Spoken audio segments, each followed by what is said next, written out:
Welcome back to the show today. Today's episode I'm calling Are You the Storm? I know that's probably a strange kind of title for an episode like this, but I think many of us walk around being an umbrella, if you will. We try to dodge the rain and the storms in our lives, and for me, maybe for you too, it's a constant struggle to remain on the offensive when the storms come our way, and the temptation is to be on the defensive all the time. There's an organization that I ran across a few years ago called 556 Productions. You might want to look them up. Again, 556 Productions. And it's run by a bunch of military guys that have some of these awesome quotes with snapshots of Army guys and Navy and Marines and stuff like that on their site. And one of their quotes I pulled maybe a few years back.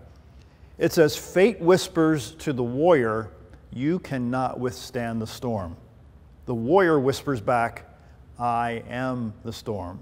Again, let me share that quote. Fate whispers to the warrior, you cannot withstand this storm. The warrior whispers back, I am the storm. Now, I've read through the Bible multiple times, and to me, those people that make it in the Bible or made it in the Bible that we have read, and maybe you've read a couple of them in the past, they tend to push through some of the most difficult times even when they think that they can't get through those difficult times. And I don't think I'm alone here on this episode of people who have really struggled with continuing to move forward through some of the darkest times in your own life. In the book of 2 Corinthians, which is in the New Testament of the Scriptures, in chapter 4, I'm going to share a couple of different ways this piece jumps out at me.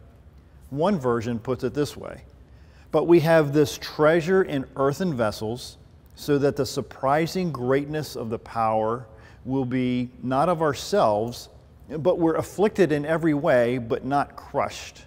We're perplexed, but not despairing. We're persecuted, but not forsaken," it says, "struck down, but not destroyed." How many times have you been struck down in a variety of situations in your own life and you felt like you were destroyed or going to be destroyed? I know I've been there multiple times. A loosely put paraphrase of this same text says, "If you look only once at us, you might well miss the brightness.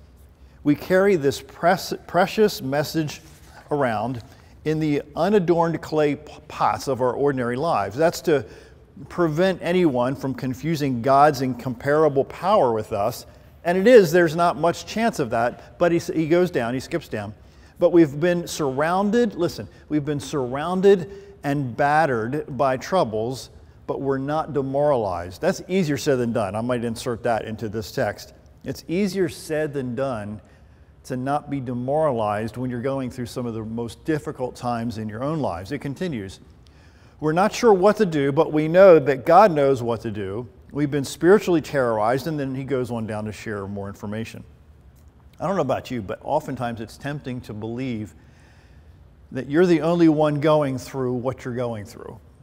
And that's been one of my aha moments multiple times through my life, that I started looking around in people's lives and realized that I'm not the only one going through what I'm going through.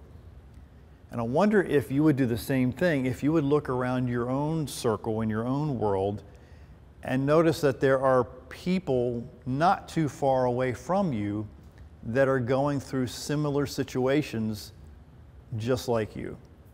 Because the tendency is, when you are going through difficult times, to look internal, to look inside you and think or assume that nobody else understands. And I've been there before, maybe you've been there before, that you've gone through these difficult times and then you withdraw into a shell and think that nobody really gets what you're going through.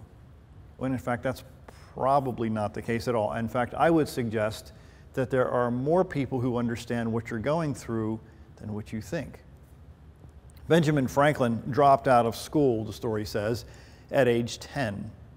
Franklin's parents could not afford to keep him in school until his 10th birthday. That didn't stop the great man from pursuing his education. He taught himself, the story says, through vigorous reading, and eventually went on to invent the lightning rod and bifocals. Oh, and he also became one of America's founding fathers. Another story, Thomas Edison failed over 1,000 times before creating the light bulb. Although the exact number of tries has been debated, ranging from 1,000 to 10,000 attempts, it's safe to say that Edison tried and failed a whole lot before he successfully created the beacon of light. His response was very interesting. He said, "I've not failed, I've just found 10,000 ways that don't work. I've just found 10,000 ways that don't work." Have you ever been tempted to look at what's going on in your life, that it's not working, and you assume that it won't work ever, so then you stop in your tracks, or maybe you start building the foundations of ideas and concepts and goals and dreams, and then you just stop every so often because you get discouraged? It's really, really hard to look past what's going on in your life to see what can happen in your life down the road. And I'm a big reader. Most of you know that if you watch the shows long enough to know that I read a lot of books, a lot of material for inspiration, frankly, because I know I don't have all the answers, and maybe it's a habit you might want to adopt as well, to read information from people who've succeeded in some ways. So the point is that I've read all these biographies and ideas from these really smart people, and every single one of them failed over and over and over again, but they kept getting back up. And I'm wondering if maybe you have been tempted to, when you've been down, when you've had the rug pulled from under you, and now you're on your back, people are around you laughing at you and assuming that this or that about you, that oftentimes it's tempting to just stay down instead of to keep getting back up. I can remember reading a quote several times by Muhammad Ali, who was a boxer, a pro boxer. And the long and short of it is, at least it seems to be in his quotes, that he did not feel like practicing all the time. He didn't feel like getting up early and going to the gym and working out and doing all the things that he had to do in order to become successful. He did it because he wanted to become the greatest. So he paid the price every single day in order to one day wake up and realize that the cameras are all on him and that he reached a level of success that he was achieving for. In fact, he even said in one quote that he wasn't the smartest kid in school. But if you look back through history, you can see that he was one of the hardest working individuals that has ever walked on the planet, because he wanted to be number one. Has he gotten discouraged before? Absolutely. Has he wanted to quit over and over again? Yes. In fact, he even said that he hated doing what he had to do in order to be number one. But he knew that if he didn't do those hard things, that there's no way he could have been number one. Most people, they wait around until their circumstances change, and maybe they wait around and expect things to look better. But the few make the circumstances change so things will work better. Think about that a minute. The very few people make their circumstances change. They make some alterations, they change the channel a little bit, and then eventually things can get better. Not always, certainly. There's an exception to that. But many times things can get better as a result of changing some of the situations in your life, and maybe the people in your life, the circle in your life, that can create the change that you're looking for. When I look at people now and throughout history, they've endured so much, and they don't whine, they don't complain. In fact, there's a guy that lived, at least 2,000 years ago. His name is Demosthenes, and there's a story about him. He says there was not much evidence early on that Demosthenes would become the greatest orator in the history of Athens, perhaps even in the entire history of standing up and talking very loudly. He was born sickly and frail and not nearly very coherent. In fact, he had a debilitating speech impediment. At 7 years old, he lost his father, and things went downhill from there, the story says. His guardians stole his inheritance and refused to send him to school. He was too weak to distinguish himself physically either. Demosthenes basically was fatherless and an awkward child, and he stuttered, and everybody laughed at him. He was like the water boy before he found football. None of it was fair. It was just pretty sad, the story says. Like you'd expect, this drove the poor guy nearly insane. He literally moved underground and began plotting a horrible revenge on the people who had wronged him. He overcame his stutter by filling his mouth with rocks and shouting into the wind while running. Formal speech therapy happened a bit farther down the line, and he would practice by reciting entire speeches in a single breath. He shaved half his head to motivate himself to stay inside and work on his speeches and to educate himself. Eventually, he emerged from his dark cave, but it wasn't to kill everybody in a murderous rampage, the story says. Instead, as an eloquent and masterful speaker. He challenged his guardians in court. He won handily and regained the last bits of his fortune. In the process, he so impressed everyone that he went on to become one of the most influential and knowledgeable lawyers and politicians in the city. Now stop and think about that. Why did that happen? Because he placed himself in a situation in the cave, shaved half of his head so he wouldn't go out of the cave and be more embarrassed than what he was, and perfected his craft. I can remember years and years ago, decades ago, when I was learning to play the piano, and I really did not like to practice. So my piano teacher, her name was Phyllis at the time, she would make me do things on the piano and move my fingers in certain ways that were not comfortable. And then I can remember one time when she was teaching me a concept called inversions that she said, John, if you master the inversions, you're going to be able to play the piano easier. So she reframed what I was doing. She gave me a big why, if you will, that if I just mastered these inversions, that I was going to be able to play the piano easier. So my why, her description of this why, created the drive to me to learn how to master these inversions when I played the piano. And to this day, I'm several decades older, and I use inversions all the time when I play the piano. It's a seamless, less choppy way of playing the piano.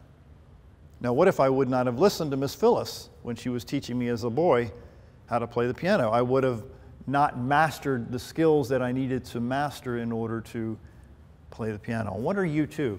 There are people potentially in your life that have been trying to, including from these shows, to get you to maybe learn a couple things, to look at things a little differently, and it's not comfortable. It kind of rubs you the wrong way. It kind of dances on that last nerve. And you don't understand the why behind it. Well, maybe in these shows, maybe in the stories that I share, in the episodes that we tape for you, that there's an idea or two that can give you a why to look at things a little differently. Several more quotes that I found on this organization called 556 Productions. Quote, "You will only win the battle your mind has already fought." Again, you will only win the battle your mind has already fought. Most of you know, if you watch the shows, I go to the gym 5 or 6 days a week. It's my drug of choice, if you will. That's what I call the gym, my drug of choice. So there are many days, in fact now at my age, most days that I really don't want to go to the gym, because I'd rather do other things, or I have a list of reasons why I don't want to go to the gym every day. But when I walk in the door, when I change clothes, when I start working out, I'm always glad that I'm there. And then there came a time, not that many months ago, when I was kind of mumbling under my breath why I didn't want to be at the gym that day. And I heard a couple other guys say, me neither. I don't want to be here either. So it made me feel like I wasn't the only one who was struggling being at the gym that day. Wondering maybe, like I said in the beginning of the show, you think that you're the only one struggling with what you're struggling with right now. I can guarantee you that you are not the only one. But what's interesting to me, and I'm still learning this and observing this, that when you look at people on the outside, you assume more times than not that they have all their crap together. that they don't have a care in the world, no problems. All their kids are from, all their kids are above average, and they have as much money in the bank as they want. They've never been late on a bill. They've never had any health problems. You assume that, and I've assumed that about a lot of people, when in fact that's not the case at all. And if you get to know people and maybe kind of observe and look at, not maybe be nosy per se, but listen to what people say, you're going to see more people around you that have some substantial struggles that they're going through, but most outsiders wouldn't even know it. Another quote from this organization: the legacy of the brave is written in the ashes of fear. Again, the legacy of the brave is written in the ashes of fear.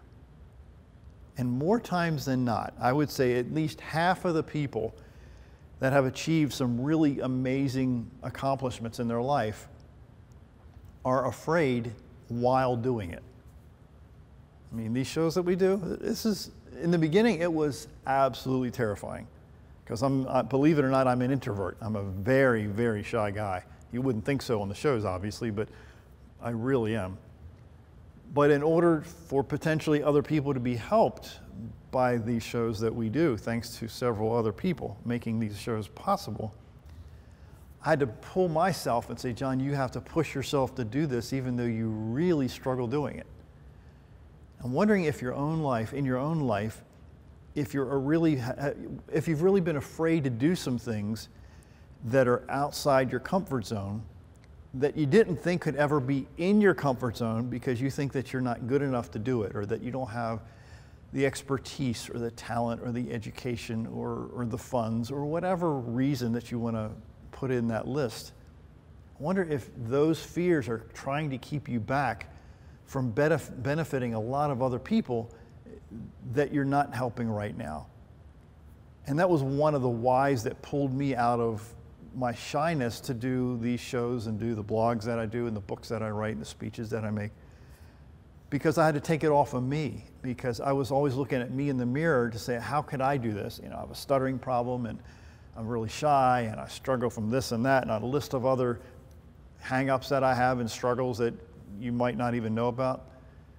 But then I took my eyes off of me and looked at the other people, that maybe there's a sentence or an idea or a story that I'll share that can pull some people from their struggles and their difficulties, that can help them in their own lives. So I had to really get myself past the selfishness of my fear and the selfishness of my personal doubt in order to benefit other people. And I'm wondering if you did the same thing, if you look past what you think you can't do for the sake of other people. 556 Productions, there's another quote they said. It says, live in such a way that you leave an echo. Again, live in such a way that you leave an echo. One of the episodes we're going to tape later on here today is, I'm not going to share that episode here, but it's about a guy named Samuel Smiles, who, again, I'm not going to get into that episode, but his legacy is now, 100+ years later, still impacting people like me and many thousands of other people across the United States. There's an old text in the Bible in Matthew chapter 5 that Jesus was trying to get across to his followers, that there was an old rule book, and some people call it the Old Testament, and that's really where it came from. And let me just share this little piece of his talk. In the book of Matthew, starting in verse number 39, it says, "You've heard it said, an eye for an eye and a tooth for a tooth. But I say to you, do not resist an evil person, but whoever slaps you on your right cheek, turn to him the other also. If anyone wants to sue you and take your shirt, let him have your coat also. Whoever forces you to go 1 mile, go with him 2. Now, in that culture, the Italian government, the Romans they called them, would recruit anybody to carry their equipment just without a heads up, without notification or anything, for at least 1 mile. They could pick anybody on the street, whether it was a child or a senior. They could say, I want you to carry my armor for the next mile. Well, Jesus was saying that instead of going 1 mile, go 2 miles. So that was an entirely different concept that he was trying to get across to people around him, that even though the rule book said to do this much, he says do this much. In fact, the story goes on. He says, give to him who asks of you, and do not turn away from him who wants to borrow from you. You've heard it said, you shall love your neighbor and hate your enemy. But listen to this. This is hard for me. I don't know about you. But it says, but I say to you, love your enemies and pray for those who persecute you. Love your enemies? You got to be smoking crack. I mean, there is no, this is where I struggle. I have to be very candid with you, because I've been screwed and tattooed, pardon my bluntness, by a few different people in my lifetime, to the point of hundreds of thousands of dollars. And this text in the New Testament is telling me that I have to love my neighbor, love the person who maybe took advantage of me. I have to tell you, I'm struggling with it. I'm not there yet. I haven't perfected that at all. When it says that, you need to go the extra mile for somebody who requires you to do certain things, that's hard for me.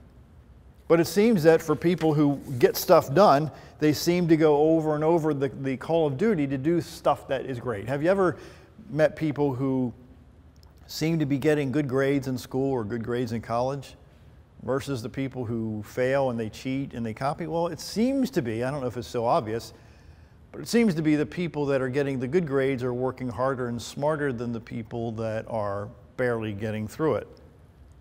And I think that's a metaphor for life, that the people that seem to be doing the hard work consistently, not once in a while, not when you feel like it, not when the attitude, kicks in and you feel like going to the gym. It doesn't say that at all. It says that you need to do the hard work regardless. 556 production says, the storm shows us who the warriors are, and who are they? He says, the ones standing in it. Again, the storm shows us who the warriors are, and who are they? The ones standing in it. Many times, and maybe I can only speak for me, but many times we're tempted to live on the side of reaction instead of action. Again, many times we're tempted to live on the side of reaction instead of action. I go back to what I started with. Fate whispers to the warrior, you cannot withstand the storm. The warrior whispers back, I am the storm. How many times haven't you responded instead of taking action? That is, you're living on the defensive instead of on the offensive. Has any sports game ever been won only playing defense? No.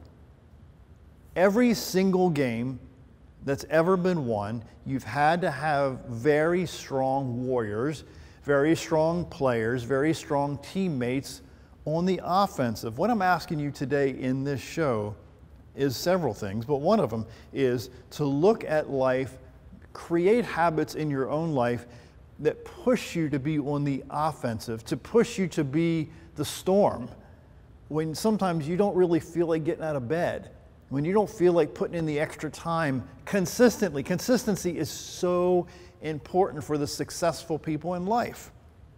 Those people who stop and start, those people who grumble and complain, that wait for the mood to hit them, to wait for the feeling to overwhelm them, they don't generally make it big time at all.